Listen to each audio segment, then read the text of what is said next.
We gotta talk about banning some characters because almost every day I get recommended a tweet that's like, we gotta band together and get rid of this character. Now I gotta say, I've heard very few things funnier in my life than Minecraft Steve is ruining Smash Brothers and we gotta get rid of Steve. Or Kazuya. They're like, we can't have Tekken guy running around and doing all this nonsense. Like, people are real mad about a bunch of characters talking about bans. And it's not just like a Smash thing. And not all of them are serious. You know, some people are just grumpy and upset.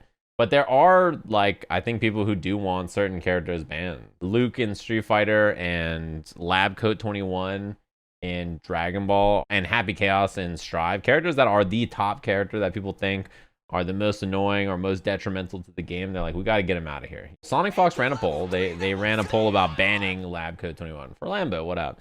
And it says, should we ban this character? I think as she is now, she isn't healthy for the game and is an Omega rule breaker. It might be time. Thoughts? And the vote, it was 51.6% ban. So it was like, you know, pretty close. And then my favorite part is after this poll was over, SonicFox was like, all right, most people agree we should ban her. So let's get her out. And I was like, damn, 51%. It's not even that many people. That got me pretty good. It's unanimous. Get her out of here. Say hi to Meta Knight on the way out. You know, in every patch, in every version of every game, there's always going to be something like this. Whoever is the strongest character in the last version of Street Fighter V, right? This is supposed to be the last patch. If it remains Luke, then Luke will be that annoying shithead who everybody's like, dude, this game would be so much better without. If Luke gets nerfed, and then Chun-Li is the best character. Everybody's gonna be like, ugh, Chun-Li is the best character. Like, ugh, we gotta get rid of Chun-Li. We just need 51.6% of the vote. It's the same thing. You will recall, someone brings up Sonic ran a poll about banning GT Goku. You'll recall that back then in Season 2 of the game, people were like, GT Goku is killing the game. We have to get this motherfucker out of here. There's always a rub, you know, about whoever the most powerful character is.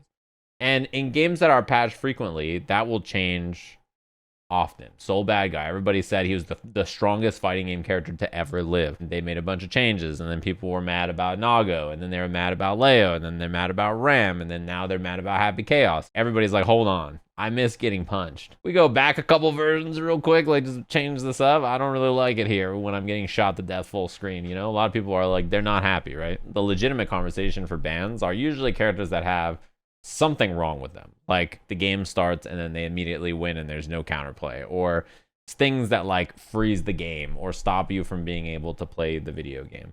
Bans for power alone in fighting games, there are not that many, especially in the modern era. It's funny to see people be like, nah bro, Minecraft Steve, he's hitting in another way, we got to get rid of him. And they're like, wait, is he more powerful than Meta Knight? And the answers are always no, but I don't like that motherfucker. And I get it, but everybody's got to calm down a bit now. You can still play Labcoat 21, but your opponent gets to assign your buttons. Let's do a vote on it. If 51.6% of people say that that's fine, then that's how it works, okay? I mean, the character is incredibly good, right? And game defining, but that kind of stuff exists all the time. In fact, you know, it's interesting because people are talking so much about Happy Chaos in terms of power level now. There's like a conversation about how strong Giovanna is because characters that die to Happy Chaos are becoming less popular, and she's better against Happy Chaos and can fight many of the other strong characters in the game. It changes the way the game works competitively, right? And what characters people are willing to play or put up with. When Happy Chaos gets nerfed, or if he gets nerfed, and then Kai's the best character, people are going to be like, I fucking always hated Kai. And they're like, you know, Happy Chaos actually, it wasn't so bad. This Kai shit, he's got Stun Dipper that does this and that, and like, I hate it here. Since Strive come out, people have already done the, you know, it wasn't so bad when X so many times already. It's always that this version was way worse than the last version that we all hated and complained about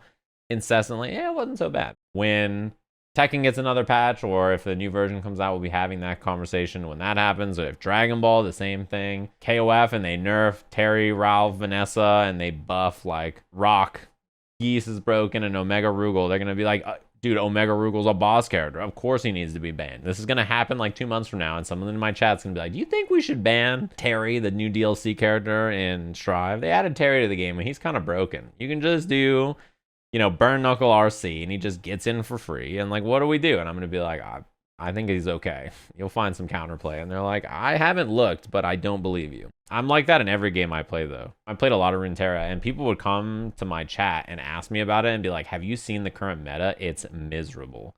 And I'm like, Is it? Like, I don't know. There's like good decks that you can play. People said the same thing about the last meta and the meta before that and the patch before that and the patch before that and the patch before that. Like, so there hasn't been a version of the game where people have ever said, like, I love losing to these decks. I don't have a good time when Nago players are doing envelopes on the joystick and hitting H. I don't like getting shot to death either. That's not fun. But I don't need that character to change or get nerfed or whatever, right? We'll figure it out. Same thing with Ram. All these characters, I'm like, you know, they're all good, but you'll figure it out. It'll be all right. And even if they are the best character, someone has to be the best character. It's fine. I don't need them to change. I always err on not trying to assume character power levels, because especially with a character like Happy Chaos, right? Where the first week or two of that character, people were doing the worst shit, right? People were doing far slash, shot, run up 2D, reload 3 bullets. It took Deb 2 months to figure out how to do the cheap shit with pressure, the real cheap shit. I still see people do 5K, 6K shot loops, and I'm like, we're beyond this, you know? In modern games, these things change often enough that I think that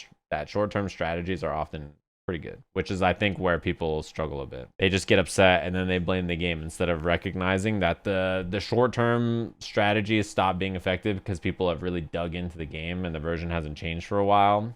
And then when the version changes, maybe they'll have more success in the short term because they built a strategy that's effective short term. But again, one day things are going to stop changing, or things that change will not impact what you do or whatever, right? And at that point, if you've been building a strategy that's successful long term, you're set. You're going to be chilling. Or even if that long term is like a month, if you're building strategies that are good for a week and not for a month or 2 months or 6 months or whatever, then it's way worth. And I always have to remind everybody, when a patch is going to come out, do not let your expectations overtake reality. None of us know any of the changes they're going to make. They could buff a character you think deserves to be nerfed, or the opposite. Not only that, but the nerfs and buffs they choose could be anything. It could be something consequential. It could be something that's like, oh my god, why would you change that? It's the thing I love about the character. It could be something that you're like, that change doesn't matter at all. This character is still top 1, 5, 7, etc. Top 20. If a version's out and you're like, this version sucks, but the next one,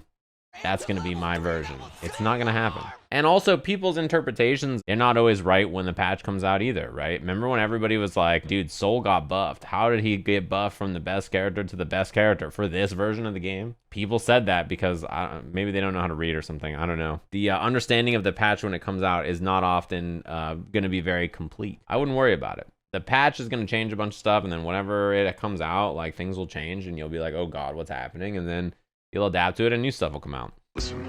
That was one of the most confusing times in my life as a fighting game player. Playing Nago, not knowing any combos, and beating so many people, and everybody just being like, how are you so good with Nago? I promise all I did was close slash into 6H. Nobody blocked it, and I would do back Fukyo 6H again, and that sequence like never got escaped. I don't know how to explain it. And people were like, how are you so good winning with Nago? There are YouTube commenters who still believe that Nago is not a good character.